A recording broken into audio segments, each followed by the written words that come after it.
سوال سر میرا یہ ہے کہ حضرت آدم کو اللہ تعالیٰ نے پہلے بنایا اور حکم یہ دیا کہ ان پر سجدہ کیا جائے، تو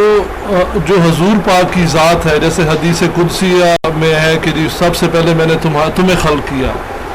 اب اگر وہ خلق کیا تو وہ نور تھا یا کیا تھا، یا حضرت آدم کو جو سجدہ ہوا تو اس وقت حضور پاک کا کیا شخصیت یا ان کا کریکٹر تھا اس وقت؟ کیونکہ میرے نزدیک جو سب سے امپورٹنٹ جو میں نے سیکھا ہے وہ ہے ہی حضور پاک کی ذات، اور باقی اگر کوئی فرق شیعہ سنی میں آتا ہے تو وہ بے معنی ہے، یہی سے فرق بنتا ہے حضور پاک کی ذات۔ رسول اللہ اس بارے میں جو آپ نے حدیث قدسی پڑھی نا کہ حضور نے فرمایا سب سے پہلے اللہ نے مجھے پیدا کیا،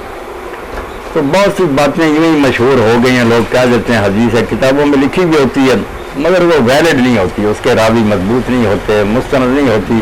اس لیے یہ کوئی اتنی پختہ بات نہیں۔ پختہ بات جو آپ نے کہی نا وہ ان لفظوں میں کہی ہے کہ میں اللہ کے ہاں اس وقت بھی خاتم النبیین لکھا ہوا تھا جبکہ ابھی آدم مٹی اور گارے میں، لکھے کی بات ہے کہ میں اچانک نہیں پڑا اور نہ یہ اللہ نے مجھے آخر میں جو بنایا، یہ کوئی اتفاقی بات ہے، میرے لیے یہ پلان پہلے سے بن چکا تھا کہ کن ہوا فرمائی لمکتوب عند اللہ خاتم النبیین، میں اللہ کے پاس ہے، اللہ کے دفتر میں خاتم النبیین لکھا ہوا تھا، حالانکہ آدم ابھی گارے اور مٹی میں تھے، یعنی بنائے بھی نہیں تھے، تو یہ لکھے کی بات ہے تقدیر کی۔ باقی